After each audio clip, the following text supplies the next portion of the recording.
And we are live on YouTube. Welcome.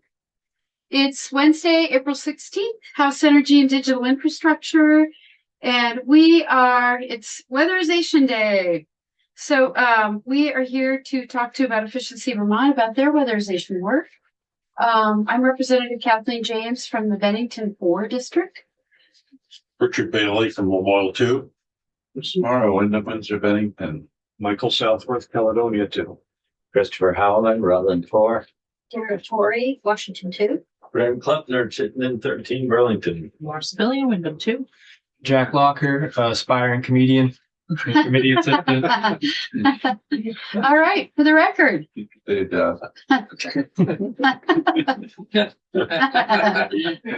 the record, my name is Peter Wuck. I'm the Managing Director of Efficiency Vermont. I'm joined by my colleague Juliana Ports, who is in charge of our weatherization program, who will be doing the bulk of the talking today, because it's important that you hear from the folks closest to customers and contractors and what we're seeing out there. So we'll be going through some background on the history of weatherization programs that Efficiency Vermont has run, what we're doing now, where funding has come from, a number of different pieces, and some challenges that are both present now and are on the horizon. So hope you all appreciate that. So again, we're going to talk about a little bit of background on what weatherization is. You guys have been talking about it all day today, I believe, but I've got some good simple characterizations that help to understand how we want to do it, what it is and how we should be thinking about it. Then again, that history,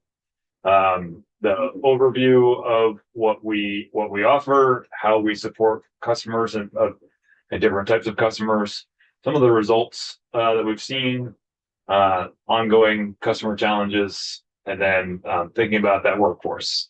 How do we continue to grow or regrow the contractor base necessary to do weatherization work? All right, Juliana, it's all yours. Okay, can everyone hear me? Yes. Awesome. All right, I'm Juliana Bortz. I'm the program manager for our weatherization work at Efficiency Vermont. So I'm going to just quickly start us off with a little bit of background of just like weatherization, what is it and why do we care about it? So next slide, Peter. So a common question we get from homeowners is, my home is drafty and cold all winter and my heating bills are really high too. Where should I start? And the key thing here is weatherization work is where we kick off with this. So next slide. When I'm talking about weatherization work, we're talking about both insulation and air sealing. They are the dynamic duo of weatherization work. So insulation is the physical material that you're putting in the attic, walls, and basement. These are things that you've seen in photos or at your local Lowe's, like fiberglass bats, those pink squares, spray foam, blown in cellulose, and varieties of things like that. So in this little picture here to help best represent how they work effectively together is insulation, as I'm saying, is that physical material, and it is basically your sweater that you're putting on in the winter time. So if you're to walk outside in just your sweater, it's comfortable, but you can feel the air coming through the holes in your sweater, and you're not necessarily warm and fully comfortable there. So the next step there is the air sealing, which is trying to seal up all those little holes basically to help eliminate the air movement that is happening through that and the heat that is being moved there as well. So there's a lot of little cracks in a home that you don't even notice when we're talking about air sealing. This can be as simple as just like putting caulking around the window and those little tiny little bit of air that's coming through there. When it comes to a standard home, the amount of like little holes that are being sealed with air sealing in a project equate to about the size of a football. So just imagine punching a football-sized hole in your wall and thinking about the impacts that would have on your home. That's what just standard air sealing can kind of do in your home, is to seal up all those little holes that are equaling that and kind of getting at all of that. So to clean up this little picture here, then air sealing is if you put a windbreaker over your sweater that you're wearing outside in the winter. It's stopping that wind movement coming through, and you can feel the warmth of your actual sweater and truly be comfortable outside. So that is what we're talking about. We're talking about weatherization, is that insulation air sealing duo. And they really are a combination together of insulation without air sealing is not good weatherization work. You want to make sure you're doing them in tandem together. So next slide. This next is going to touch a little bit more on like the building science as to, okay, so why am I putting that insulation in the places that I should put it in? Whenever there's a temperature difference between the inside of your house and the outside of the house, there's also then a pressure difference. And that pressure difference is what's causing the heat and air to move in and out of your home. So in the wintertime, as you heat your home, the pressure is building inside of it. And I like to view it as a like hot air balloon. As your balloon is getting heat up by the flame, it is expanding and growing and growing. And you can physically see that pressure pushing out on the balloon and doing that. And that's exactly what's happening inside your home. But your home is not a tight balloon that is locking in the air if it doesn't have insulation work. So all that air is being pushed out of your home and is pushing all the heat out of your home also. And this is something that is just like always naturally going to be occurring in your home due to pressure differences. And what we're trying to do then with the insulation is air sealing is to minimize the amount of movement there is happening then, and to minimize the amount of like the pressure will still build and push out, but then it will trap in more of that heat and air from being moved outside of the home. And then the transverse also happens in the summertime as heat is being drawn into your home. And the insulation and air sealing does the job at kind of stopping that and creating that barrier and boundary of your home to contain the heating or the cooling that you are doing inside. So next slide. So with that, some of the benefits that come along with this of doing all of that of, okay, we're keeping our heat or cooling contained in the home with insulation work is I always like to touch on first is comfort. You will be able to enjoy a steady temperature throughout the whole entire home because there will not be areas where heat is escaping, and that area can just never fully get heated because you're just always combating the losses that are happening there. So overall, just a general comfort for humans in the home.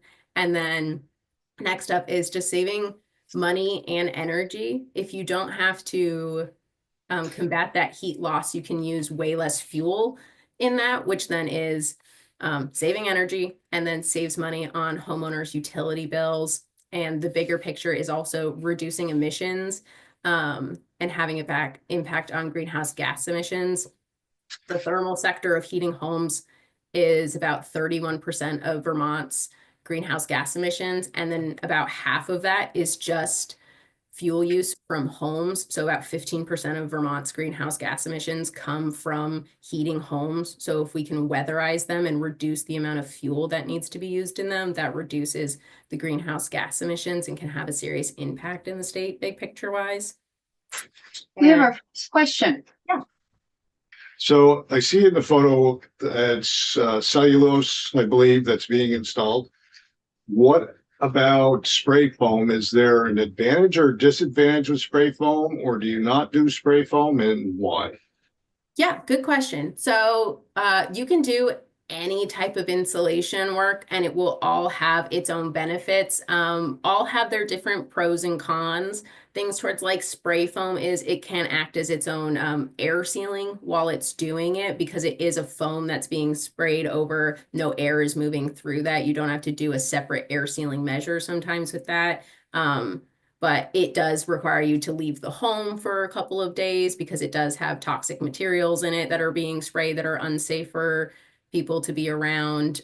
So it does vary on what you want to do. Sometimes it's based off of like, do you care about the material that's going in your home and where it came from? But they all have, they'll all do the same job at the end of the day of insulating. All right, thank you. I mean, one of the we commonly talk about with spray foam, obviously there are advantages and different disadvantages, but it creates, depending on which kind you use, can create both that air seal and the weather, then the the insulation at the same time. Whereas you might not be able to get the same effect with different forms of insulation. Closed cell, open cell.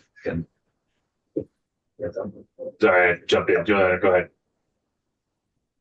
Oh yeah, wait, I did want to quickly just add on two more little benefits there on this slide of that aren't mentioned is kind of just general health and safety. As we're talking about that pressure difference in air moving throughout your home, air is also comes with traveling the dust and dirt and allergens as well as moisture through the air, and that's just being moved in and out of your home constantly. So insulation helps kind of act as like a filter for the allergens and dust and things that are moving through your home, so it can create a better air quality and experience for homeowners in the home. And can also help mitigate towards moisture issues that may happen out of condensation occurring in your walls where you don't know and rot is occurring or mold is growing, can help towards those.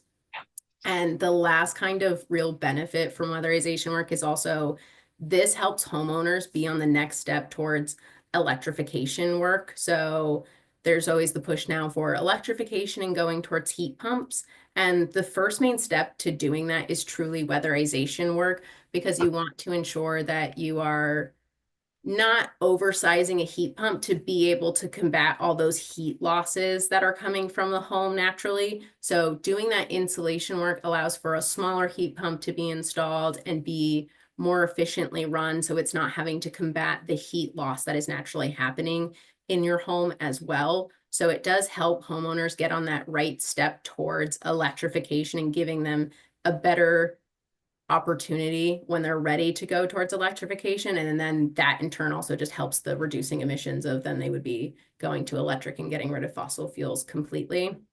And all these benefits, I feel like when we talk with homeowners are really great, because sometimes everyone wants all of these benefits, but sometimes people are really just interested in comfort or they're just interested in money. So having weatherization programs allows us to kind of meet customers where they're at and what their need is and what's their motivator. And having a large variety of motivators and benefits to weatherization work really helps draw customers in and helping them. And if you get one, you get them all, but helps address any customer needs wherever they're kind of at. But that's my bit. I'm going to pass it back over to Peter to give you some program history. Great. I do want to touch on that health bit a little bit later when we get to the funding. I think we talked about this probably when I was in here at the beginning of the session, but the health benefits are tremendous. And there have been some pilots to try to understand and help the health system pay for some of those benefits. They've never borne sufficient fruit to create a sustainable funding source for the weatherization work. But it is something to think about. It's something that New Zealand has done. Think about their health system paying for their work. Because while the energy savings, greenhouse gas savings are important, the most tangible benefit is really that health and safety, especially for our low and moderate income Vermonters who have their housing stock has got other issues associated with it. And so we need to be able to address some of those stuff. So, all right, a little bit of history. We began doing weatherization work in 2009 with the creation of the Thermal Energy and Process Fuels Fund, funded by the Regional Greenhouse Gas Initiative and for Capacity Market. Until that point, there was no thermal funding for Efficiency Vermont. It was all the electric efficiency charge. As I think we may have talked about before, the startup was hard because Vermont didn't have a meaningful weatherization program at that point. Beyond, I don't know the history of the WAPs and when they started, but there was no contractor workforce that was trained and ready to go to be able to do the type of work necessary beyond sort of, normal construction trades and meeting some of the code requirements. But to get in there and be able to really work and understand where a home might be leaking air or where it might need insulation required the ability to do some analysis around, blower door tests and looking at the potential leakage areas. All of that happened as a result of training that we stood up at that time to be able to get the workforce in place. There were no trained energy auditors. So all of that has happened since then. So it's a relatively short timeline in the grand scheme of things when we think about what's occurred since 2009. We've had additional funding at different points. That's what the sort of top bar represents. The GMP seed program provided a little bit of funding early on. There was some ARA funding, the 2008 financial crisis stimulus package, which had an impact on the number of homes weatherized in those early days. But it also had a kind of perverse effect on the contractor economics that we'll talk about as we go forward. In that, and maybe you've heard me say this before, and if you haven't, shame on me. The weatherization doesn't happen through pure capitalist economics alone. The payback isn't sufficient for a homeowner to be able to do this by themselves, especially those on the lower end of the income spectrum.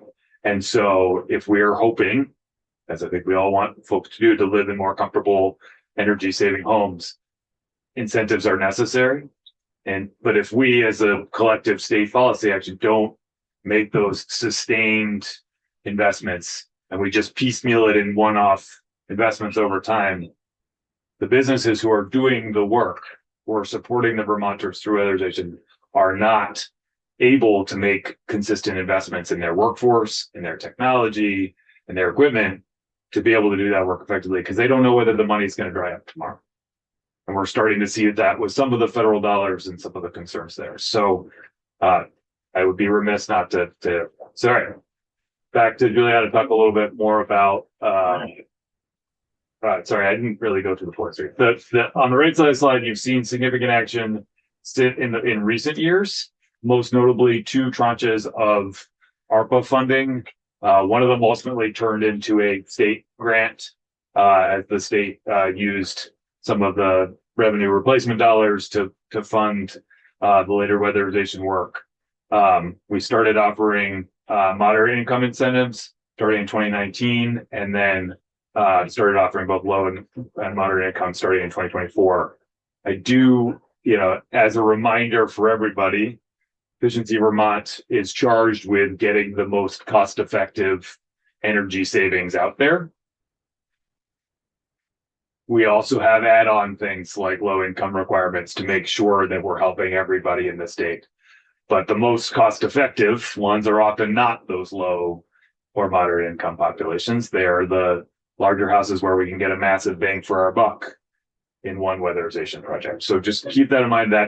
We've started to evolve towards addressing those things in partnership with the state, but it is not sort of by its nature the modus operandi of Efficiency Vermont and what we were charged to do by you as the legislature. Questions? So this slide is only about thermal funding to Efficiency Vermont, Correct. not any other funding. So what's the GMP seed again? Sorry. That was a program back in that sort of time period in 2010 to 2012, I believe, that provided a certain amount of funding from Green Mountain Power to support additional weatherization work. I was not around at that time, so I would have to get somebody else to come tell you the details of seed, but I think it was like $500,000 over the course of that time. So it wasn't significant. Okay. And then what's the baseline 2 million a year? That's what we anticipated from revenue from the TEPS funding during that period of time. It turns out that I just got a chat from a colleague. The seed money came from the GMP and CVPS merger that happened that led to a number of things like the creation of the Vermont Low Income Trust for Electricity, the board structure for Melco, and GMP seed was part of that process. And then the 2 million years, the TEPS funding. Yeah. So that's the RGGI and forward capacity market funding that is the sort of baseline of our thermal funding. And that funding has been increasing in recent years due to RGGI proceeds going up. And so there is more opportunity there to do additional work. But as you'll see, when we get to the results of our work, projects are becoming more and more expensive. So materials are more expensive. What it takes to encourage somebody to take on a project, the percentage of incentive relative to their contribution is getting higher. We're also working to do to try to address some of the upfront cost challenges. Weatherization projects, if you do a full weatherization project, can be upwards of $10,000, and even with a rebate in that process, who's got $10,000 to front that? So we've been doing some work through the partners through the flood response work that we did, and are looking to try to expand some of that more broadly to be able to pay for some of that work up front, and then have the rebates pay back a sort of ongoing fund, so that in recognition that rebates are not sufficient to meet the demand. And X62, I can't remember which one that was. X62 was part of a series of it was part of the thing you probably remember most from X62 is the PUC, when they came in here to talk to you about the clean heat standard, told you about their report, and the X62 report, which suggested the creation of a thermal benefits charge to be able to support weatherization work. There was some additional funding associated with that. But again, it's a one-time effort, not a sustained ongoing process. As we know from this moment right now, with the economic uncertainty that's happening, businesses are struggling to make investments, not knowing what the future will hold. And the same has occurred in the weatherization space over the years. All right. So, Yeah, Tori. I might have missed it. Maybe it was about era funding. Why is 2012 the highest ever number of completions, even compared to today? What was unique about 2012, or what changed after? part of it was we could get people to do projects with much lower incentives. I believe Pent-up it's, demand? yeah, probably some, right? We're seeing that now with some of the electric panel upgrade and keep up water your money, which is going really fast because there is a lot of pent-up demand. So, but, all right, let's keep going. We got several more slides to get through, and then we can answer questions as we go on. So, all right, Juliana, back to you. All right, let's go over some program overview. So the first one we're going to touch on here is Efficiency Vermont's weatherization program that we have, which is the Home Performance with Energy Star program. And this provides rebates depending on customers' income for weatherization work. So insulation and air sealing measures. It's fairly straightforward of that. All we're trying to achieve with it as a baseline requirement is a 10% air leakage reduction. So contractors can measure that air leakage that's occurring in a home.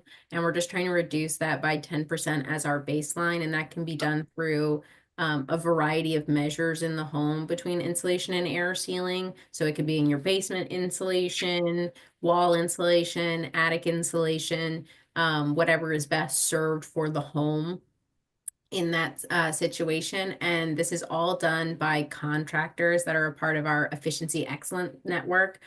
So this is our network at Efficiency Vermont, where we support contractors that come in and they're partnered with us in a home performance, and they get listed on our website under our Find a Pro tool on the website for homeowners to be able to find them. And these are contractors that are well versed in the program and weatherization work and can be the one-stop shop for homeowners to learn about the program and what needs to be done in their home and benefits to weatherization work. The rebates for this, as I said, are based off of income. So the low income households, which is 80% below 80% area median income, would receive 90% of project costs back up to $9,500. Moderate income households are 75% of costs back up to $9,500, and moderate income is the 80% to 120% area median income.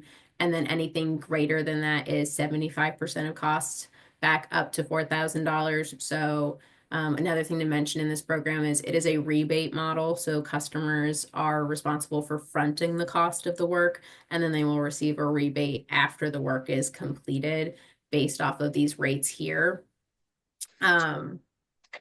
Question. Yeah. Given that, what is the low income update? Yeah, so our breakout is actually about 30% low income, 30% moderate income, and then 40% high income currently. And I do want to That's what. also say that we do refer folks out to the WAPs to be able to do the no cost ones. Some choose even with the referral to stay and go through our program. So the fact that we are working hand in glove. We're not trying to poach. We're trying to work in partnership because the benefit to Vermonters of not having to pay for any of the weatherization is better than the 90% that we're on. So we don't want to, but even so, 30%, that's the low income. It's still where we're at today. Is it asset tested or just income? It's income testing. We could have a long debate about ability to pay if you'd like to. Maybe after committee. I'll also add here, out of the rebates that are slightly higher for low and moderate income households come from that, on the slide that Peter was just talking about, that ARPA number 2, that was the funding that became state funding, is where those additional rebates come from to be able to offer higher rebates than what we do for higher income customers. Higher income customers come out of that TEPF budget that we were referring to. I'm not aware of anybody, by the way, who asset tests, even including the WAPs. So it's an ongoing challenge. So many things. Yep. We also, on our end, I'll add like the income piece that we do. We are also doing it based off of just income attestation instead of income verification. So we're not doing a formal process with like a bank looking at your W-2s and doing all that background on income. It is kind of people just attesting to what their income is to be eligible for those offerings. So next up, want to touch on as Peter was already alluding to, we do partner with and refer customers over to the WAPs and trying to assist in low income customers, and acknowledging very much so on our side that WAPs can better serve low income customers by covering 100% of the cost and not having upfront costs.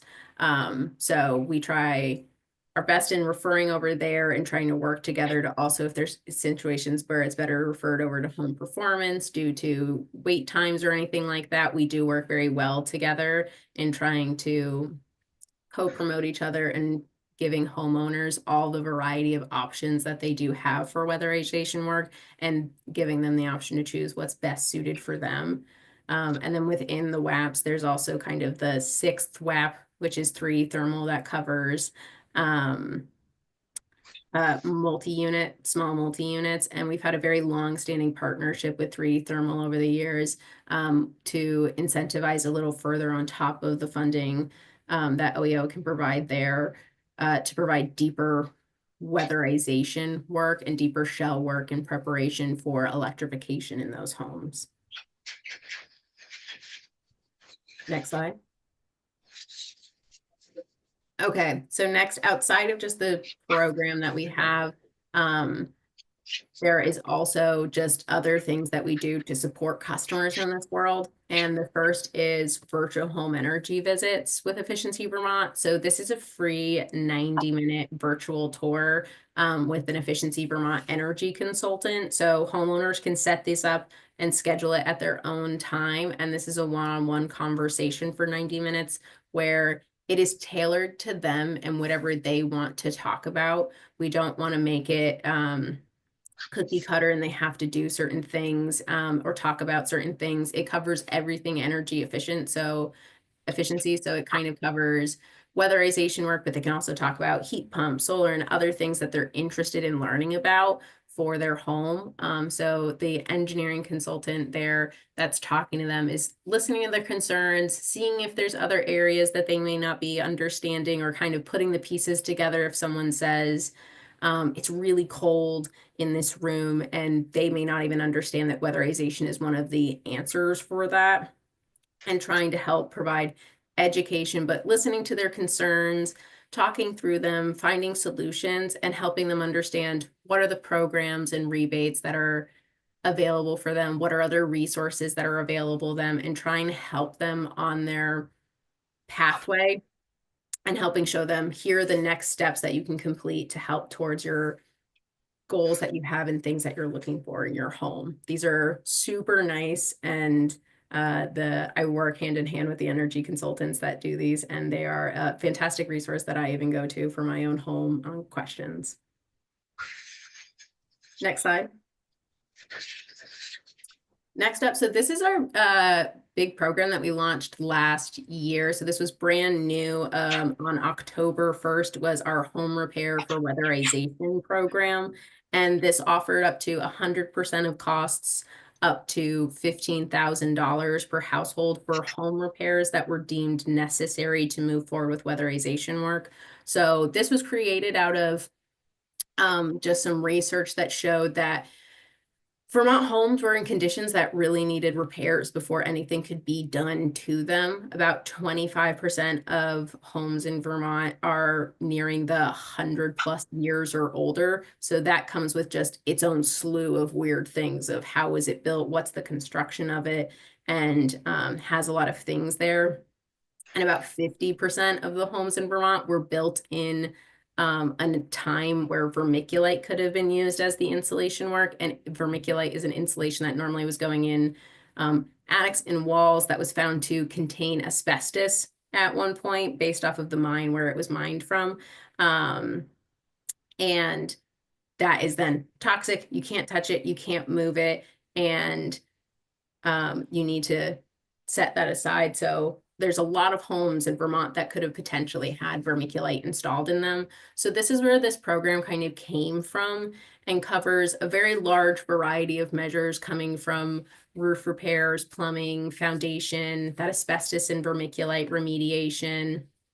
And we had $2.25 million to allocate towards this home repair program. This came from that ARPA number 2 money also to be able to fund this program. We set aside 25% of that 2.25 million for the WAPs to be able to use because they also come across the same things, old homes, homes that need repairs, and they're also always looking for funding there and trying to support each other there. So they have access to 25% of those funds. The remaining bit of those funds, roughly like 1.8 million then was for EBT. And we actually just allocated all of it as of this month. So this program was around for 6 months before we could allocate $1.8 million towards homeowners. So it was showing its need for and the demand that is out there currently for it. The main measures we saw people submitting for was a lot of basement moisture mitigation tactics. So installing French drains in your home to redirect water, gutters, completely regrading your lawn to redirect water, as well as just like patching leaks in basements, adding in sub pumps, and vapor barriers on people's ground and really prepping their basements towards moisture mitigation was a very large measure we saw. And then second up was vermiculite and asbestos remediation, 2 very big things that came up through the program.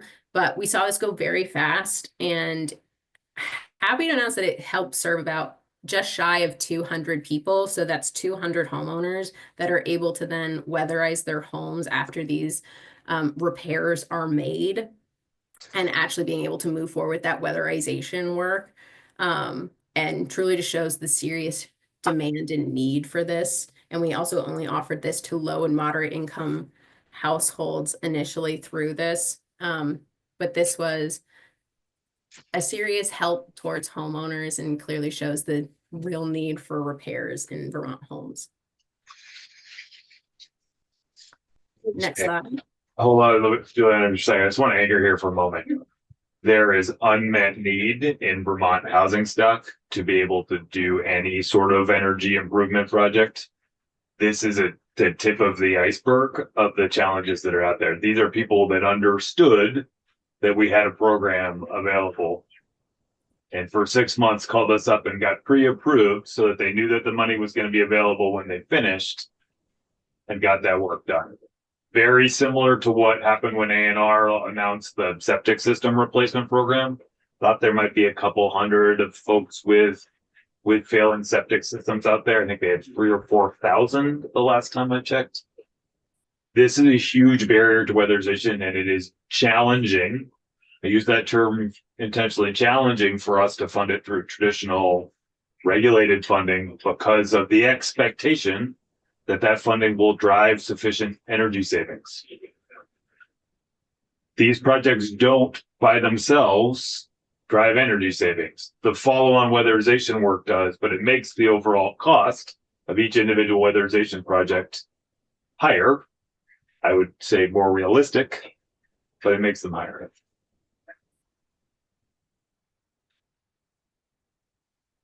Okay.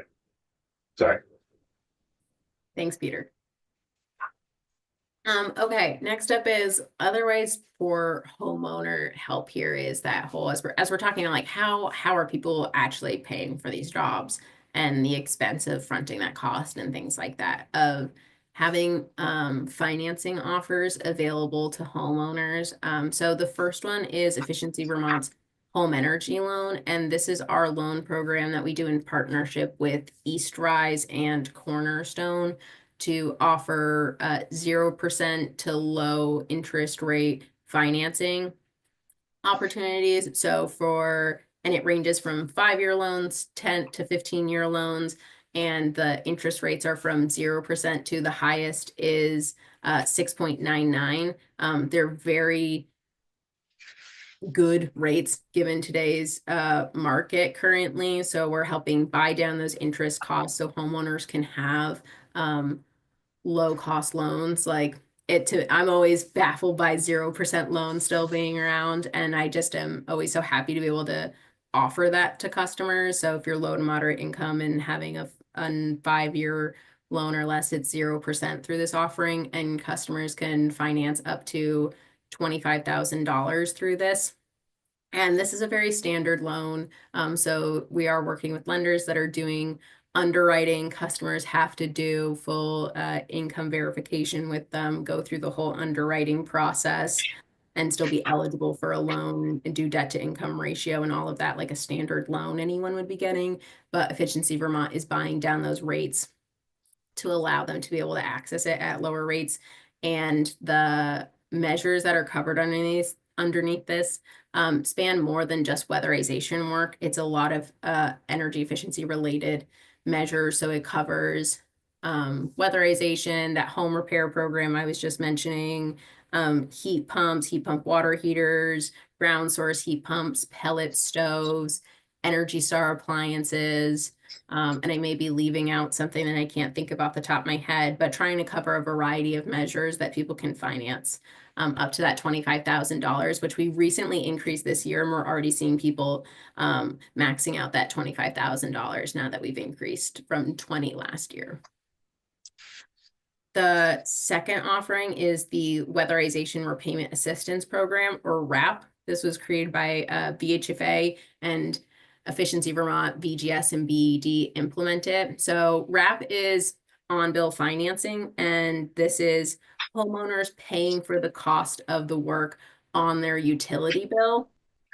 And some of the pros to this or differences from home energy loan is this doesn't require credit check. It's not kind of like the formal lending process where they have to do that background stuff for the loan. And this is paid monthly on the utility bill and is attached to the utility account and not the homeowner. So if the homeowner ever chooses to move, that loan is with the new owner of the home. It stays with that utility bill and is kind of the investment in that house is what on-bill financing is. So these are two opportunities where homeowners can help pay for the cost of this work.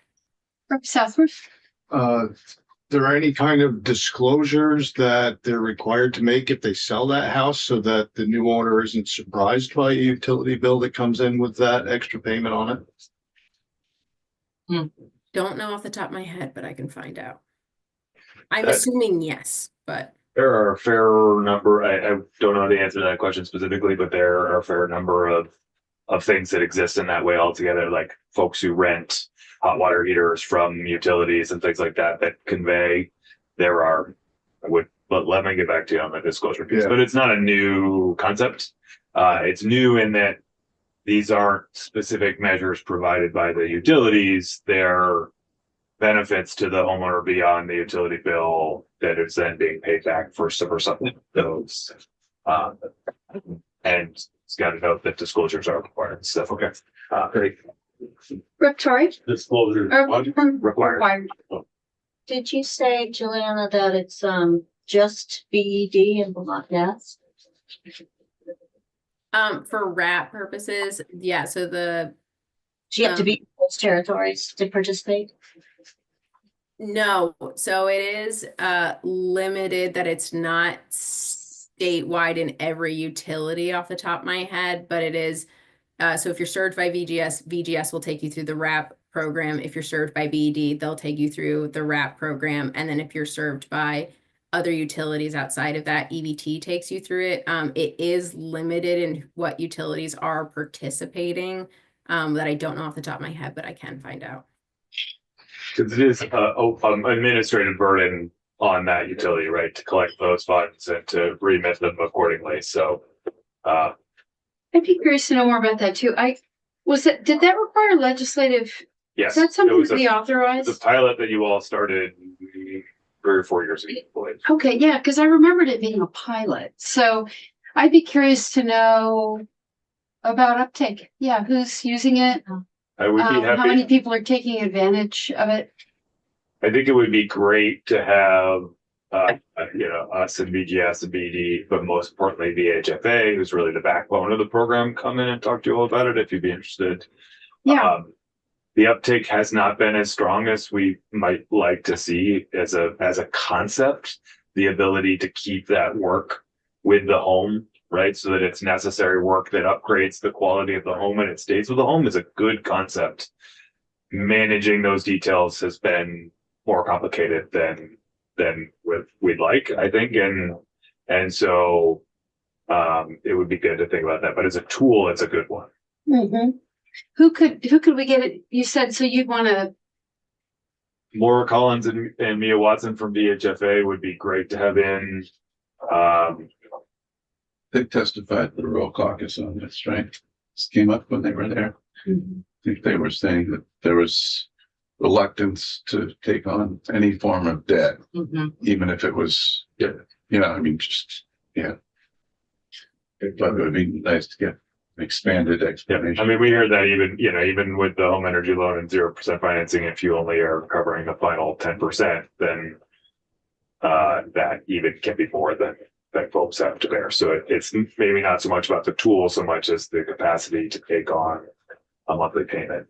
Right, is this low income only right now? Or is it any of them eligible? I believe RAP is low and moderate income to that. Can you? And high income, it's not Okay. income restricted. Now, what if somebody wanted to pair weatherization with electrification? Would this work for them?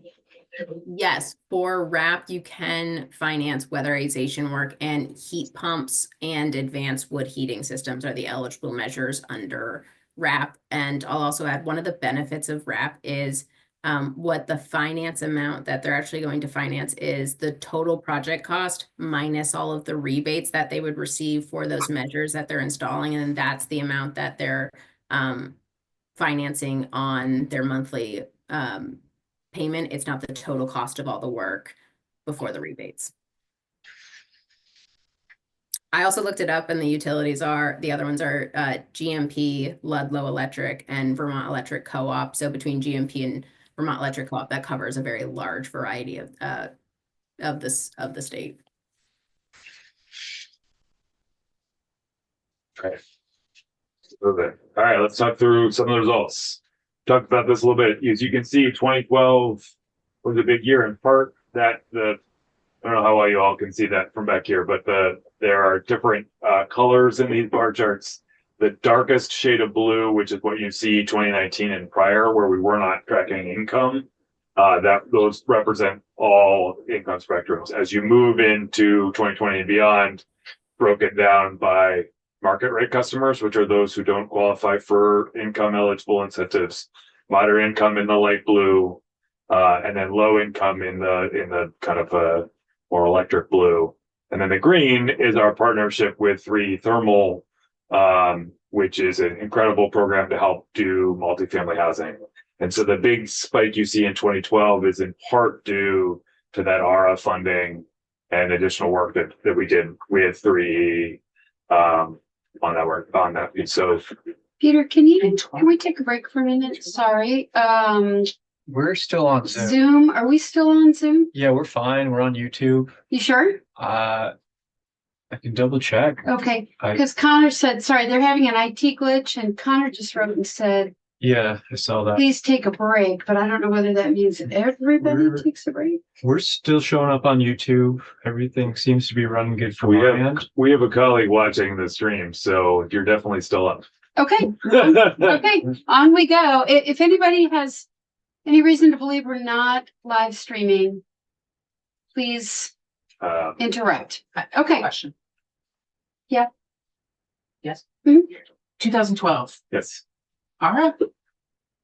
The American Rescue and Recovery, whatever the post 2008 financial crisis stimulus That was was. still 2012. Yep. What extent? And Because it took a long time to get to the States in terms of the ability to spend it. anything post Irene in there? Just It's a good question. I'm happy to dig into it a little bit more. I wouldn't be able to say it off the top of my head. But obviously lots of opportunity to redo housing stock at that point. So quite possible. But as you can see, the relative quantity of weatherization work has remained largely flat. There fluctuates over time. There are significant factors associated with why that is, and we'll go into some of that in a moment. But it was, as you can see here, starting in 2019 was when we started to have specific and increased incentives for moderate income Vermonters. And then as we started to work through some of the ARPA funding, we were able to expand that to both low and moderate income Vermonters. And as you can see, the relative, setting aside the 3D thermal work, which is kind of, we manage separately as a contract with 3D thermal, the relative size of those bars are about equal. And so getting a lot of great work done on behalf of Vermonters of all across the income spectrum. Yeah. So your work with 3D thermal in 23 was almost double what it was last year, and it was probably 2/3 more than 22. So what caused that? I'm happy to dig into that one specifically and why that is. But it sometimes is the project's completed as a somewhat lagging indicator of the sort of flow of funds as they work to develop pipeline.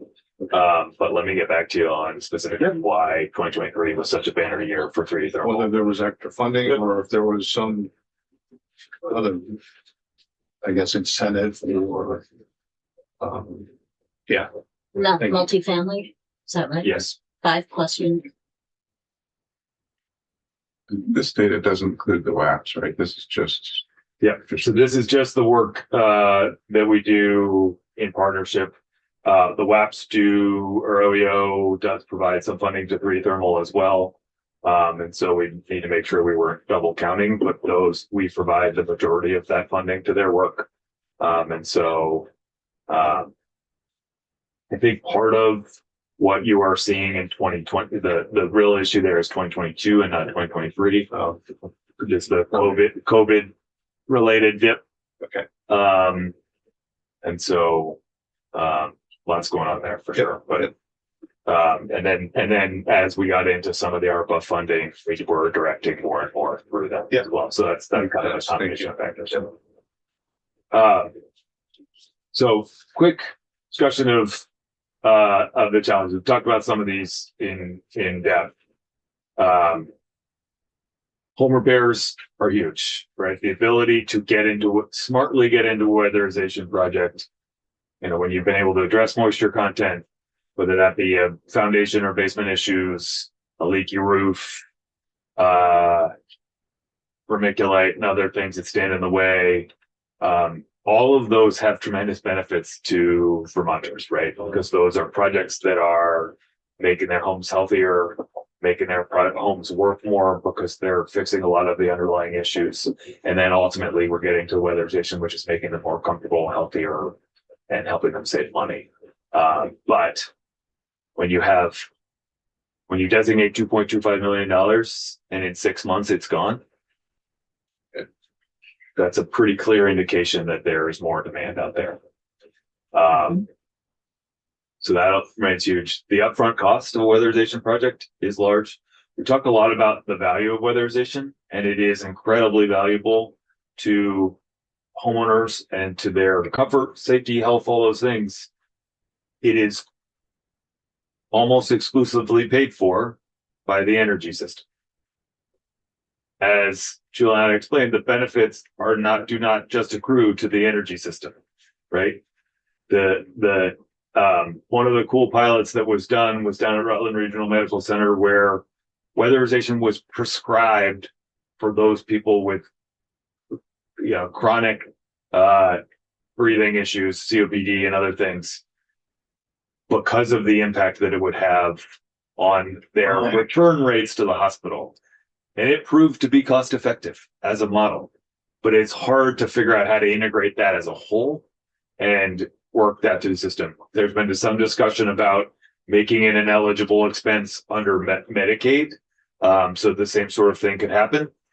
Vermont gets a certain amount of money to use for non sort of direct services under Medicaid. That money is oversubscribed. So even if they was fully approved to do that, there wouldn't be enough dollars to put towards that. Additionally, we have 6% of our housing stock is mobile and manufactured homes. They represent unique challenges to the weatherization and electrification space, many of which, because of the model of construction, don't have the same payback period because they might be at the end of their useful life already. And so it's a constant sort of challenge to get ahead of that and figure those pieces out, not to mention getting them out of floodplains and other places where they're in danger of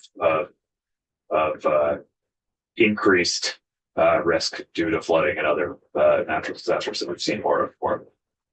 Rep. Kleppner. How much do you take flood risk into account when you're deciding which houses to weatherize? We do not take flood risk into account when we're deciding which homes to weatherize.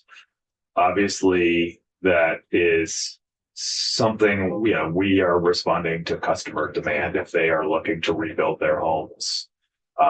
We work on that. We obviously work very closely with the state on post 2023 and 2024 flooding work to try to understand where that help people get back in their homes.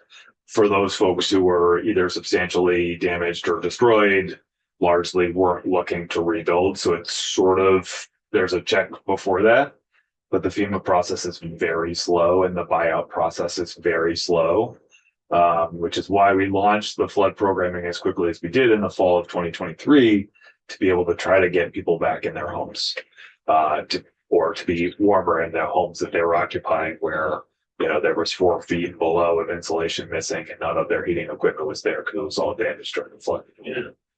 So it's not an easy problem to solve because we can't just write off every house that was flooded in the state and say we're not going to occupy those homes. We already have a housing crisis. Yeah, you may have heard about. And then the other piece that we're really trying to think about is how do we have geographic equity? How do we serve all Vermonters, given that there are clusters of contractors, there are clusters of access to building material suppliers and the like, that have an impact on So we really do some targeted work with individual distribution utilities, some of the BEPSA membership, some of the smaller utilities really do targeted work with their customers to be able to make them aware not just of electric programs, but also thermal programs as well, so that folks can take advantage and have that work flowing, because it's a huge issue, right? You have increased access to a range of different services when you live, in the Chittenden County area and the surrounding area than you do when you live in more rural parts of the state. So we do our best to overcome some of those barriers. You've asked us to, and we meet certain geographic requirements, distribution requirements every 3-year cycle, and get evaluated against that to make sure that we're delivering on it. But it's a commitment that we understand is necessary to be able to serve all Vermonters and increase access for all Vermonters. Victoria, Is that information about geographic service, is that in your annual report? Yes. Yep. That we get? I'm happy to provide some more direct linkage to that if you'd like. That'd be helpful. Yep. It's done I believe by county and by distribution utility territory as well. Yeah. All right, get into the contractor piece. I love the way our program works because we are helping Vermonters, the individual customers, save money, be more comfortable, but we're also keep growing the Vermont economy at the same time, because all of the work that we do all of the direct contact with customers is all through the contractor network that we maintain. And so you've got Vermonters out there making businesses out of the ability to provide weatherization services, and they're expanding into other areas like electrification and advanced wood heat and the like. It's critical. They're fundamentally critical to the success of this work. It's a slightly different model than the weatherization, the WAP programs, where they maintain their own crews that go out and do that weatherization work. We work directly with contractors and who are certified to be able to do the work and help them get the work going with customers and then provide those rebates. It's a great model. It also means that in order to do that work, we have to have a sustained contractor workforce. I believe in 2012, we had a peak of 70 members, weatherization contractors in the Energy Efficiency Excellence Network. We are down to 52. We have been working very closely with those contractors to understand what they need. We've been working with the state and helped write the business plan and the RFP with OEO for the weatherization workforce training center that's just now really launching. There's some ARPA dollars that went towards that. We brought on our own workforce training individual for the first time because we recognize that our success model looks like getting everybody, to pursue projects, because nothing happens unless you all choose to do projects in your own homes or businesses. And so making sure that we had the contractor workforce to meet that demand was critical. Again, when we survey the all the time about what they need. And the biggest thing that they tell us about when they choose to scale up their business isn't demand for the work, because the demand is high, whether or not there's sustained state and federal taxpayer incentives to support the work, because individual customers cannot, unless you are wealthy enough where you can see that long-term payback, it's very hard to take on a weatherization project without any support. So we'll leave it there. That was a lot, and I know it's 3:30 in the afternoon, but I appreciate Julian and I appreciate the opportunity to be here with you, answer any questions you have. We're happy to come back, happy to talk it through. We know this is a problem that's not going away anytime soon, and so we stand ready to be your partners through this process. sorry if you touched on this. How do you coordinate, or do you coordinate with the community action agencies? That's Oh, yeah. the WAP programs. Okay. We coordinate very, very closely with them. And refer customers who we know to be eligible for their programs. With them, we do combined funding for free thermal. There's all sorts of ways we coordinate. Okay. Yeah. You mentioned like having to offset your low income work with bigger projects to meet some criteria. Be more specific about that? Is that some statute that you're following, or is it a rule making by? It's a regulatory piece in the PUC. It's primarily on the electric side and less on the thermal side because it's not because of the way the EEC is collected based on a fee on everybody's bill or charging everybody's bill. We're very conscientious about the cost effectiveness. So there's a regulatory requirement that we maintain a positive benefit to cost ratio. So whenever we spend, if we do if you look at what the incentive amount for weatherization, if we took that to other programs, right, that model of needing to pay for 90% of a project at the low income level, those projects cost more per unit of energy saved. And so as we're thinking about trying to get to positive, cost benefit, we got to go find a big old whale on the commercial and industrial side to do a huge project with lots of cheap savings so that we can balance those books. And that ends up squeezing out folks in the middle. It makes us harder to do the work in the low income space. And it just, it generally is when we hear a lot about energy affordability in this state, right? It's a topic of conversation on a regular basis. We are not designed to be able to support that as well as we might otherwise be able to. Can you send me that language or whatever? Sure, there was some language in, or, I'll Is it a pull it around, PUC right? Yeah, it's a PUC thing, but there's been some language, some discussion, I think in S65 downstairs earlier in the session that did not make crossover, but I believe is going to get worked on over the course of the summer and come back to you all next year, that would look at carving out the spending for low and moderate income Vermonters and the spending for small businesses and nonprofits from that benefit to cost ratio, so that we could really do that work and do it well and be clear on the results that we are all achieving together, but not having to do that, trade-off test that leads to, to decisions that might not be to the benefit of the communities that need it most. Right. Okay. That's helpful. But I can send that S65 language for you. Yeah, that'd be great. One, Peter, who's who are the most difficult Vermonters for you to reach? Sorry, I was hearing your question differently. There's lots of options there, so let me just say. Mostly the people from Dover, I think. You don't even have telephone down there most of the time. But that we want, that we want to help, that it's just. Folks who live in rental properties, because of the split incentive that occurs, right? Where you have a landlord that isn't responsible for the utilities, so it isn't necessarily as motivated to make changes in their building to weatherize or to add different heating or cooling technology. And that's not an aspersion on a rental property owner, it's just facts. So that's a huge area of need.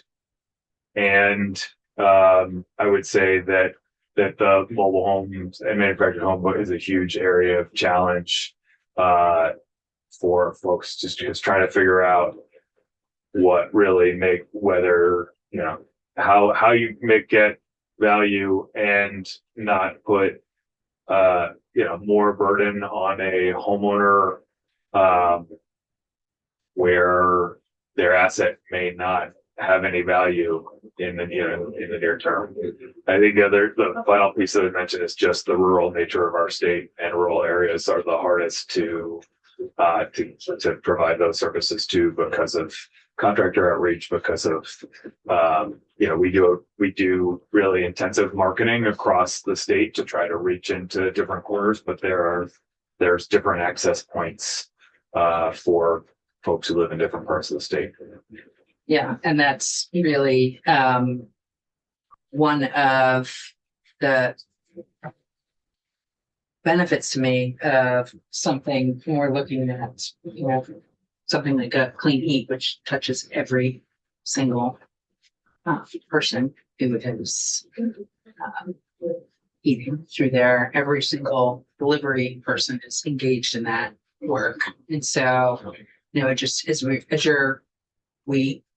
everyone is working over the summer, and you mentioned X 65, which you probably are aware of, is a great fan of.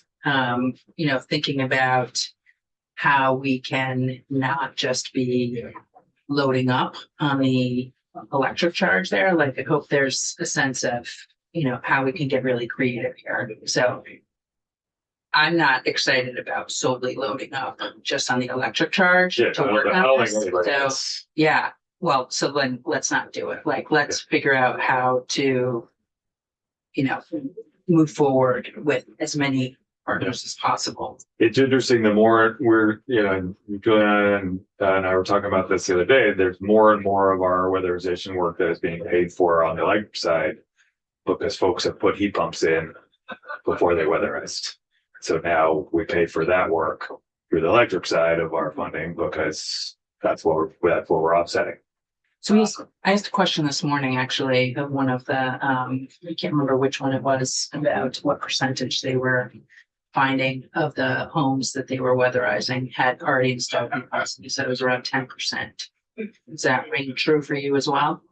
I would have to think, we'd have to dig into that one a little bit because OEO probably has, or the teams doing that probably has better insight there because they're the ones working directly in homes. We don't necessarily always get that information reported back to us from the contractor network. And so we would have to do a little digging to see what folks were saying. And then the other, sorry, I guess I have a lot of questions. The other piece, and look, now it's going to go away from me. No, it's not. We asked about the number. I needed to know what stuff. The number of homes that need to be weatherized. And that was, I think it was you, Representative Corey, that asked that. What's the goal that we have for weatherization? There have been previous weatherization goals set, I think, of like 120,000 homes. I haven't heard that number talked about in a while. How could we know? I thought it was in the climate action plan. Or the Climate, I can speak to that. I know that the climate action plan, the goal is 120,000 homes by 2030. And the last report that was done on it in 2024 was that we were at 33% of that goal. So as we think about what it takes to get weatherization work done, contractors, sustained incentives, and a focus there so that work is getting done, ideally before anything else is occurring in somebody's home from an energy perspective. But that is going to require, if we're serious about reaching those goals, we require more. More money requires a lot of collaboration. Do they have any idea of the relative age of the homes that we're looking at? You mentioned that manufactured homes don't have a lot of residual value at some point. Could you tell me what the lifespan of a manufactured home is predicted to be? I believe it is 60 years. Juliana, do you happen to know that off the top of your head? I thought that's the number that sticks out in my brain, but that's. So I don't know off the top of my head. well, if you use 60 years, that would be around 1960, 1970 homes. So the homes that then are targets for weatherization are the post World War II type homes. I mean, we 60s there and are earlier, 70s and earlier. we target every home for weatherization because homes that were built in the 80s and 90s may not have been built with sufficient weatherization. Weatherization, we do talk about weatherization as a specific discrete action. It is more of a continuum because folks may not have the resources to be able to do every part of their home all at once. And so it's more of an ongoing process. And, you know, like any building material, there's deterioration over time. And so you may need to replace that insulation, redo that caulking around windows and doors, et cetera, over some period of time. Usually around, you know, sort of, we expect it to last around 30 years, but so we think about that. When we get to that 120,000 homes, we're not done. We're just, you know, starting it on the next round of replacements. So it's a goal. It's more of it's a like goal to get to the point where we can maintain rather than where we've, you know, we can declare victory and head out.